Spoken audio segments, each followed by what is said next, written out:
Okay, hello everyone. Let us start with the topic of classes and objects, which we started last time. In that topic, I think we have reached up to a good level of constructors and destructors in the last session. I'll go to that slide and we'll show you those particular outputs where we could see the birth of the object was visible and destruction of the object by computer, which used to happen automatically. We have validated the same by the use of this kind of a code, which we call it as a constructor syntax and also destructor syntax. So this fundamental which we have come to know about the inbuilt functionalities, we will try to bring those into our regular practice of programs also. Now you would have a query that what about all the programs which we did till today? We have done many programs, right, on classes and objects. And if somebody asks us in the board papers that if you know this class is to be implemented, should we write constructor or not? So expected answer is you have to write constructor in every program. Okay, that means you make any classes and object program, you have to at least make a constructor. Now I'll give you examples of those also, how you can write constructor in every program, and is it really useful to us or not. Basically we should be having some benefit, right? So let us see few programs and then you will understand. After that only I will go to some realistic topics. Okay, so today we will be thinking about certain basic programs. So I would like to begin with one mathematical program on which will give you a very good understanding. So that program will be use of constructor on in ratio, class ratio. So let me go to that program, class ratio. We did it recently only. 1 minute. Yeah, here it is. This was the program of class ratio. So I'll do one thing. I'll take this slide copy and we will try to implement these all things. So let me take the whole slide over there and then we'll remove required things from the slide. Okay. Yeah, so I have brought that slide and we are into question number 1 of constructor and destructor. Where to create a class ratio, class should have the function to take input, addition of ratio and all those things. For now, I will not keep all these like this many functions. I'll only keep addition of the ratios. Okay, and that too, let us try to avoid that also. Let us not do anything. Let us only implement class ratio. So these all functions are not there. Removing. Okay, these parameters definitely are supposed to be there, numerator and denominator, and we are going to realize this program. So let me, yes, bring this part over there also. This is output. So we are not doing any summation or addition, so I'll just take it out. Okay, output I'll not write currently because we all are trying to understand the use of constructor in class ratio. The program to understand use of constructors in class ratio. Yeah.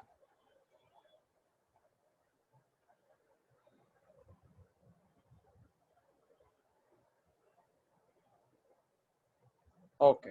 So I have done that.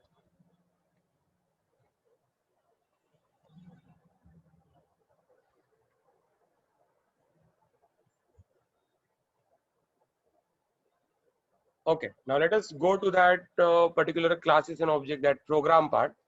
So I'll just take this whole program, not this many things, but minimum. So let us take that part over here. Oh, sorry, not here. Here. Okay. I'll remove these unwanted parts and then we'll focus on what we are supposed to do in this code. I'll keep the font little bigger right now, then we'll reduce it once we are done with that understanding. Okay, so this used to be our void input part, and of course I am going to write our closing bracket also, which all of you are many times doing mistakes. Yeah, so as we are learning about the topic of constructor, as I told you, any program you make, there should be a constructor. Okay, so let's assume there is no constructor right now. Let's assume. Okay, so what I'm doing is I'm trying to make void main only up to this point. So that is the void main I did. Okay, void main closed. Yeah, so what can we see? So we can see that till now in this particular program, we are trying to implement this. Yeah, we are trying to implement this ratio class without constructor, and we want to see the effects. So now let's see, what if there is a print function also. So let me bring the print function to, yeah, this is the print function which we had implemented last time only. Okay, now I want to ask you all, generally ratio is something upon something, that we all know. Second thing, whenever we write some ratio, so we always have some mathematical precaution to be taken, that denominator should never become 0. Correct? So let's say whenever you are trying to ask user that enter numerator value, enter denominator value, and let's say somebody did like this. Let me write it. Let's write it. Yeah.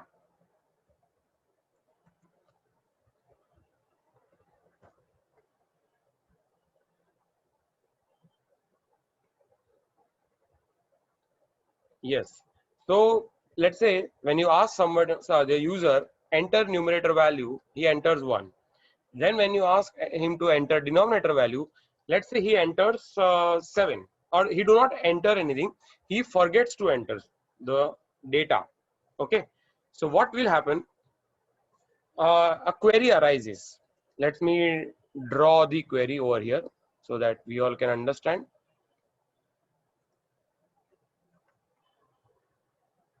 Yes. So this is ratio R1. Okay. Basically R1 object. You can see that here. Yeah.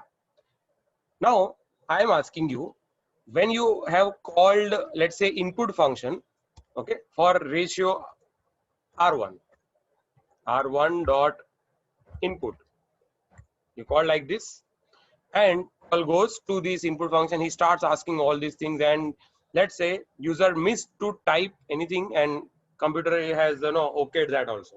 He did not enter denominator. So what do you think? What would go into this numerator and denominator part? Numerator will surely become 1.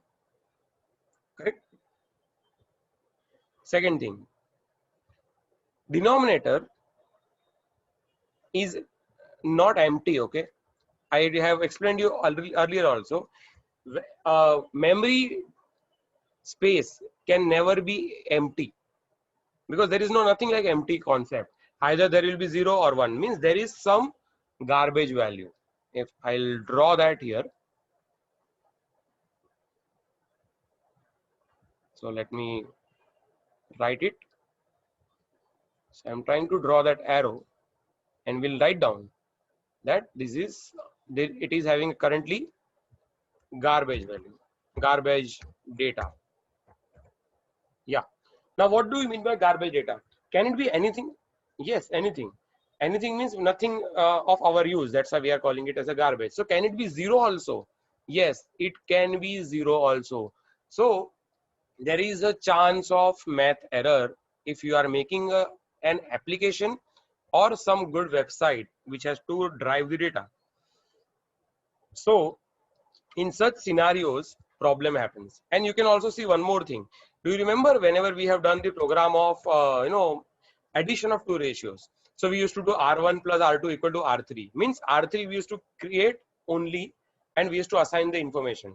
Means R3 used to have a random value from the beginning. Now you tell me any ratio of the world. Let's say I just say a number. Let me write it here. Okay. I'm telling you there is a number, let's say 2. Now you tell me this 2 value as a ratio in the format of ratio. What would you call it in the form of ratio? Something upon something form. So will you call it 2 upon 0? No. If there is only a number, nothing is below, then we know that it's 2 upon 1 can be written in a mathematical form. Okay. So my point here is, if we are making a class of ratios, why don't we initialize at least some basic values to them, basic values to the parameters? If user does not enter anything, at least denominator should get a default value as 1. That is my intention to explain to you. Okay. Now in this program there is no constructor right now, so obviously these things are not happening automatically. So now let us see the effect of having the constructor. So I'm trying to make a constructor here. Just observe what benefits are we getting. Okay, so I'm writing ratio.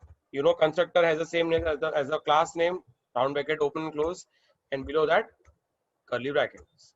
Okay, so now you can see I have made a ratio as a constructor, and after that I'm not going to write the same thing as previous program. You remember I had written constructor is called, that kind of cout statement I had made that time. Right now I'm not writing a cout statement. I am going to make the benefit of automatic call going to the constructor. So I'm going to write here whoever calls, you remember when call goes to the constructor, we had written few points. No, I'll show you those points. Yes, rules. Constructor have the same name as that of class name. Yes, we can see call goes to constructor automatically whenever object is declared. Yes, this is the point. So you can see as soon as you declare the object, this is the line of declaration. So can I write here comment call goes to constructor, correct? So if from here call goes to the constructor, then we can come, this call comes definitely to here for, let's say, R1, R2, R3 3 times, but let's say it is right now going for R1. Let's assume, only assumption. Okay, so if call is going to the function ratio on behalf of R1 now, then I'll have one advantage. You remember whenever we used to call, or whenever an object used to call any function, so automatically everything happens for that object only. Yes, so here if I write num equals to 0, then equals to 1. Now are you getting me? Any new object which will be getting created will have default values as 0 and 1. Means you can see here I have made a design now, 0 here, 1 here. Okay, so basically here we are able to see that if user missed to enter anything, still denominator will be having the value as 1. So we get this advantage or this benefit. So this is how you can always write constructor in every program. Okay, so that it at least have some minimum values. Okay, so this is the best example we all can see where we can get survived. Now I want to express few more examples also to you, which will give you a more better idea.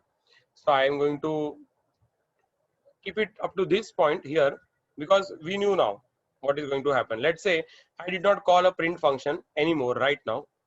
Okay, now you see, let's say I want to print the internal values of R1. So I'm going to write here cout ratio 1, and I'm just calling a print function. You can notice that I called a print function. From here, of course, call is going to go to that print function, and what will it print? it is going to print in the same, see this fashion, num divided by den. Okay, I have not entered anything now. So what is it going to print? Ratio 1 is, I'll remove this slash n so that it gets printed in front only. Yeah, it gets printed as 0 divided by 1.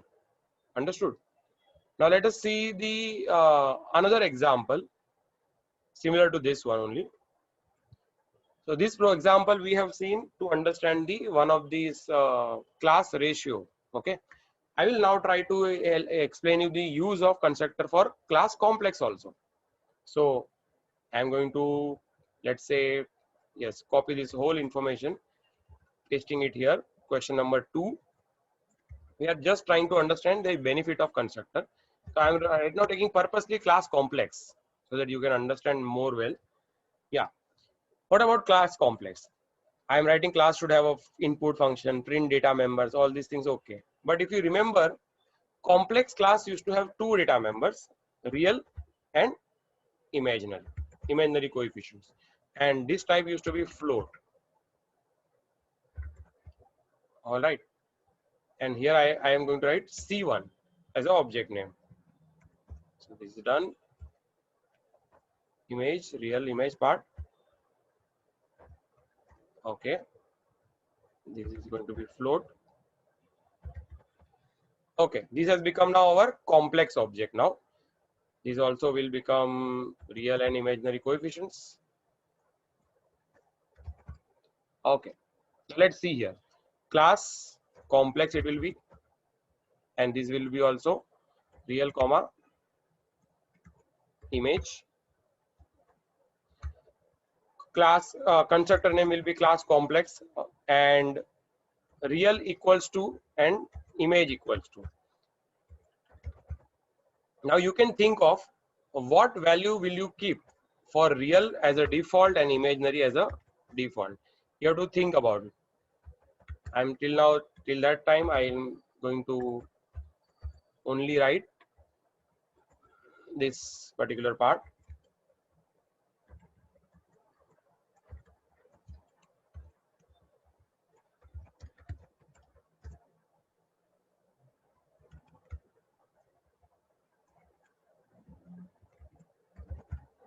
Yes, this says you have entered and all those things. Right now not required. I'll remove it from the previous slide also because there also we missed to remove because no use right now. Because they are not calling me. No. Okay. Real plus I image. Okay. Program to understand constructor in class complex and here also complex. Okay. Now you can observe that I am writing complex C1, C2 and C3. So complex number 1 C1 dot print I am writing. Yeah. Now what have you thought? If let's say I give you any random number and I tell you this is a complex number. Let's say there is a complex number called as 3.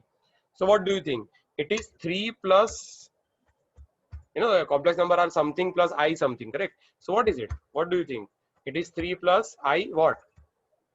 0, isn't it? So in complex number by default imaginary part, if nothing is mentioned, it should be 0. This is different to compared to the ratio class, isn't it? So this all things we need to bring up into the reality. Okay, so this part has to be 0, and if somebody does not give you anything in real part also, then that can also be assumed as 0. So in this case things have changed. It is required to have 0 values in imaginary part as well as real part. And if somebody doesn't and think of all these things, and by default we will be getting the output as complex number. If someone miss to mention, complex number 1 will be 0 plus I0. Okay, so basically constructors help us to construct it in a better way, and in short reducing our pain also. See, you did not have to write C1 dot complex and call it explicitly. It goes automatically. See, call automatically goes to the constructor. So this benefit of constructor, what you have understood, that you can note down right now for your notes in the form of these two best examples, which we have learned just now. Further thing, I'll try to explain you in line with this. But for now, please write this about the constructors. Two examples. Now let us go to the some more types of constructors and try to understand what extra thing we need to have in all such programs. So right now I'll try to explain you few examples of using classes and object this program itself. So in that case, I'll just take this program on the next slide and let us see what things do we need really, and then I'll explain you what output it will bring up and what changes it matters. Okay, so here will be output part, here will be, let's say, this program.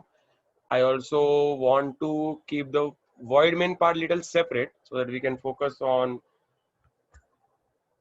class differently and void main separately. Okay, so you can see I have divided them very much aside. Yeah. Okay, so I have a certain thing in my mind. Let's write down that first here, then we will try to incorporate all other stuff. Okay, so I am not writing here now C2 and C3, only C1. So call goes to constructor for C1. This is what I write. Okay, what next? As soon as the call goes for C1, we can note down these things also, that for C1 values gets assigned, like this, like that. So let's write it over here. Now you can see I did not write any values for C1, so obviously 0 0 values goes for him. So I note that over here, 0 here also, 0 also here. And if I call this particular function, okay, C1 dot print function, so obviously it should print what? 0 plus 0i. Now let us try to think, if I have already values in my mind that I want, let's say, a complex number with the value 2 and 3, that is 2 plus i3. Do you remember we used to initialize the counters, count equals to 0? This kind of things means you sometime required to initialize the variable there itself. So if we had this kind of a requirement, I'll make it as a comment and to make it as a reference for you. If I also want to create an object C2 with default value, with the value 3 and 4, 3 comma 4, this is what I want. Have you understood my thing? That I want to create the object C2 with values 3 and 4 as it is. Okay, that means if after this command, let's say I give the command to print about complex number 2, like this kind of thing, and if C2 dot print I write, what should get printed? So let us try to understand that also. Yes, so look at this output portion. I'm writing here 3 plus i4. These are my hopes. Okay, these are my expectations. This auto capitalization is happening. Okay, yeah, done. Okay, so this kind of thing should happen automatically. Okay, this is what I want. Now let us try to focus over here. Let's say C1, similar to C1, there is C2 also getting created. Okay, but not with this kind of values. See, I am erasing everything right now. Okay, now let's see, is call going to here for C1, the way call is going to the constructor for C1 to this particular function, similar to this, can this also happen? Can call go to constructor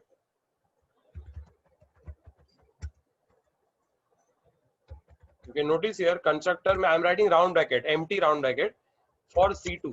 Can it happen or not? So obviously it cannot go, because you see the only way to express that you want the value 3 and 4 was around round brackets. So I used that also. Why did I use here round bracket?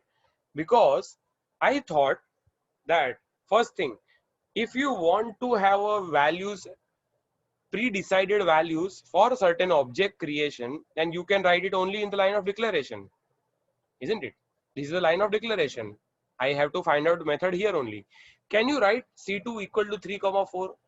Equal to sign cannot work with comma operator, so that will not work. So what I did is I thought of something. I noticed this particular constructor and related with this. Just try to correlate. Declaration line calls the constructor. Okay, what I want is I want to construct the object with a predefined value as 3 and 4. So I thought of that constructor can only do it, and constructors have round bracket also, so there should be way to pass the values. Okay, so it is like you want a constructor which can accept the values. Okay, now if you see here at the constructor over here, this constructor does not have any receiver. You remember whenever we pass value to the function, we have to define the receiving variables in the round bracket of the function. Is there anything in this round bracket? No. So can he receive the value? No. So I'm writing here comments again for all of you. This constructor cannot receive the values. Okay, cannot receive value. So what you want, this constructor cannot do. So let us do one more thing. We will bring the concept of function overloading. Do you remember function overloading? Having two different function in the class or the program with the same name. So see, both the function have the same name but different parameters. So you can see here now we want integer values. So I am writing int r comma int I. Okay, means 3 and 4. Basically this 3 and 4, this call will go to which constructor? So I can say this call goes to this particular constructor. It can receive values. How many values? 2 values at a time. So this is the concept of functions, concept of function overloading, also the concept of constructors in C++. Okay, these three things you knew already. That's why you are able to understand today this topic. Okay, so now my point is here, as call has gone for C2, so everything what will happen here will happen for C2 only. Yes. So here you know that there are two variables got created. One is r, one is I. So I'm going to write or mention them here. 1 minute. Yeah, so r, this is r, this particular memory box I mean, and one is I. Okay, so now you just notice 3 gets transferred to r, means r gets 3. 4 gets transferred to I, means I gets 4. But where do you want them? So just notice on the left hand side. Okay, now see here, you want 3 and 4 to go inside C2, means here.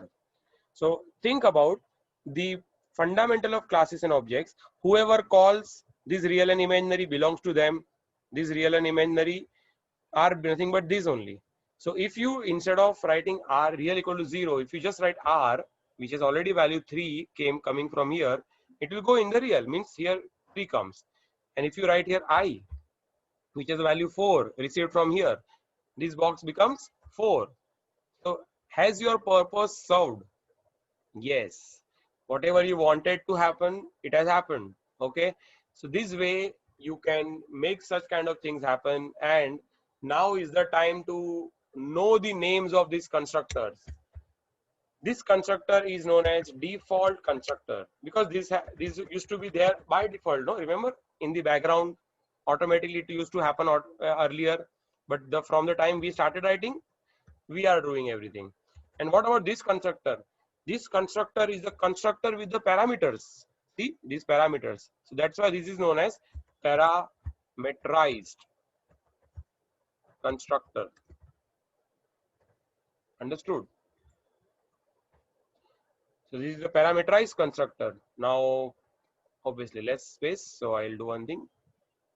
Reduce the font size. Yeah. So that is receiving two values, and it is known as parameterized constructor and default constructor. So in this slide, I have explained you two major types of constructors: default constructor and parameterized constructor. What are the difference? Default constructor is a constructor without any input taking value parameters. It has only empty round brackets. Okay. Parameterized constructor have parameters to receive the values from external environment. That is the parameterized constructor. Okay, let me bring one more requirement of mine for you. Have you ever written something like, yes, that program of arrays int large equals to a of 0? You remember this? We used to assume that first element of the array is the largest, and we used to compare with everyone. That means what?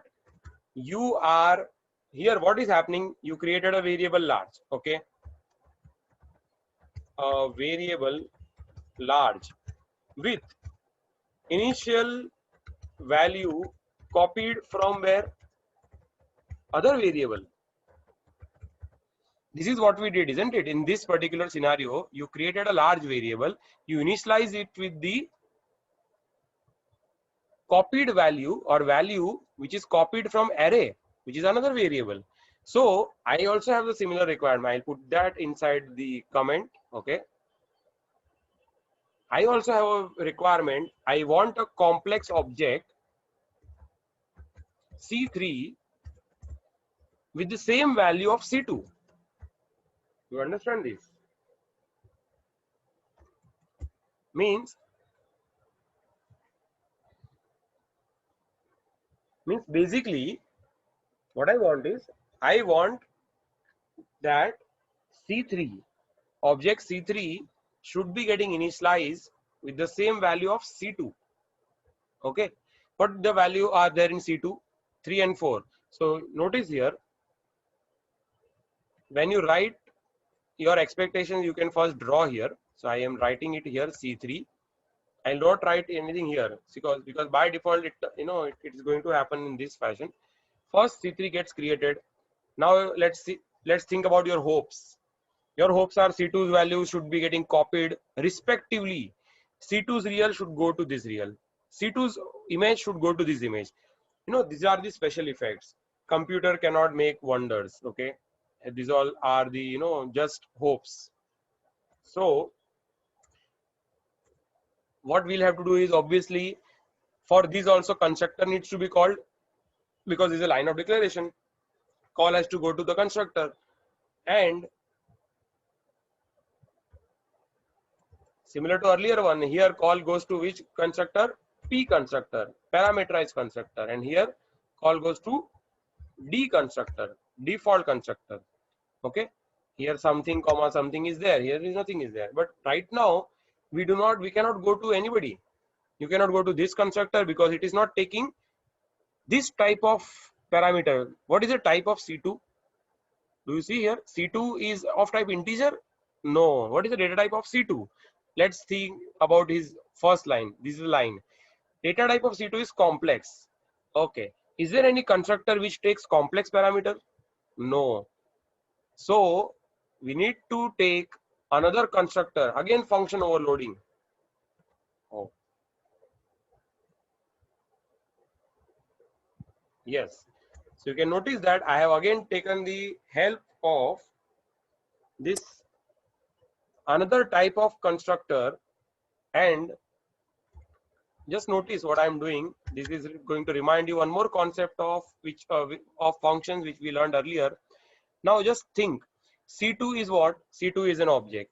Does C2 hold a value, or boxes inside C2 hold a value? Boxes inside C2 hold a value.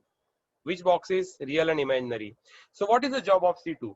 C2 sometimes points to real, sometime points to imaginary, means C2 is trying to point them, means C2 is basically a pointer kind of thing which has the address. Okay, so are you sending address from here of C2? No, so it is not a call by address. So I'll take the help of call by reference. What I'm doing here is complex ampersand sign T, temporary variable T, means C2 is getting a new name in this particular scenario as T. Okay, so T will play a role of C2. Now what I want is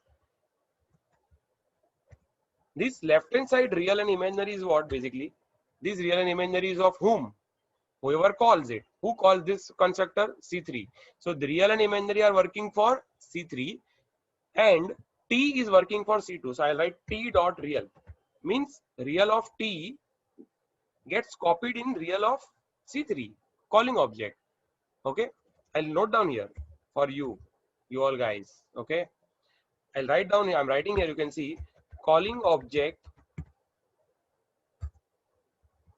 real of calling object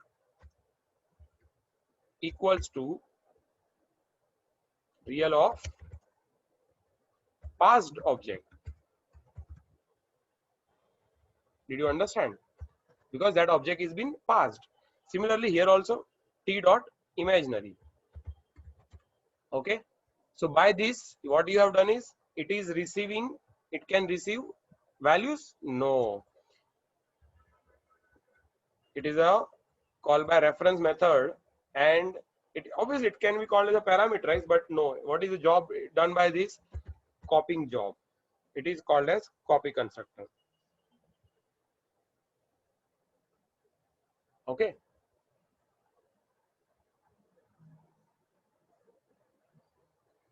yeah, so you can think about a copy constructor. The job of copy constructor is to copy the value from one object to another object. Okay, so let's try to think over here what is happening. Yeah, C3 has called an object. So let me first write down those things here. Yeah, similar to that, what I'll do is I'll also try to print the value of C3. So you can see complex number C3 in C3 dot print.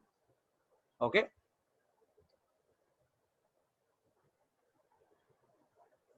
yes, so you can see that C3 value has already got copied to C2. So here obviously output should come like this. Okay, which means that values have of C2 has got copied to C3. This is the proof. Okay, and we have understood totally right now three types. This has got value 3, this has got value 4, and likewise we can keep on making these things possible. So let me make some space over here and give the titles. Yeah, so first thing what we learned is default constructor, isn't it? So this is a default constructor.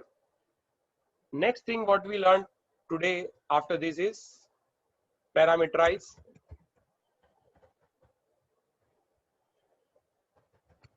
constructor, and the third type which we have learned is copy constructor. Okay, so these three types what we have learned is board papers theory question, but I can tell you all that you will not be able to teach or explain your answers without such programs. So they also expect you to write an example and then explain them. So how we can explain it better to the paper corrector depends on how do we present, isn't it?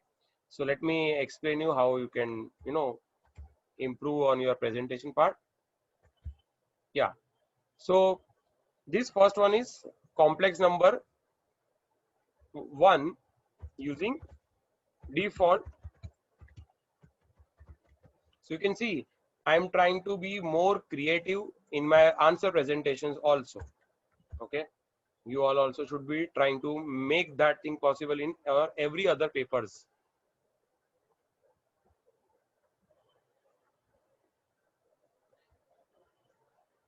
Next, This is a parameterized constructor, right?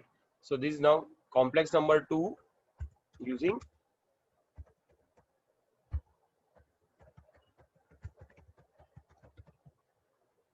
parameterized constructor. So done that. So I'll copy that also over here in the output portion. And you'll remember, you will not get such good notes whatever you can make today from anywhere. You can do Google today also and try to see, is anybody giving you such good notes which is getting made by you in the notebook. So please give a good effort for making good notes. Otherwise later on, how, from where will you find the good answers? Okay, so please follow these practices which is going to benefit you only. Yeah, so we have completed this part also.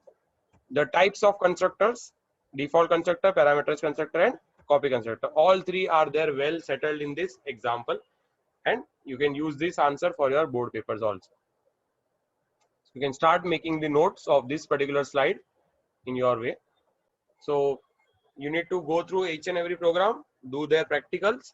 Second thing, gain enough confidence while doing practicals. Please be careful, do not make silly mistakes of not even closing the your syntax requirements, because otherwise error understanding is way beyond. Okay, you need to be very particular about the writing correctly in the compiler. Next thing, you know if in case you are finding anything not clear, you may ask me, because to for you to revisit all these things, I have very less time to complete this part. Next lecture I would like to keep on Friday. Today is, I guess, Wednesday. So immediately after 2 days I'll keep the another lecture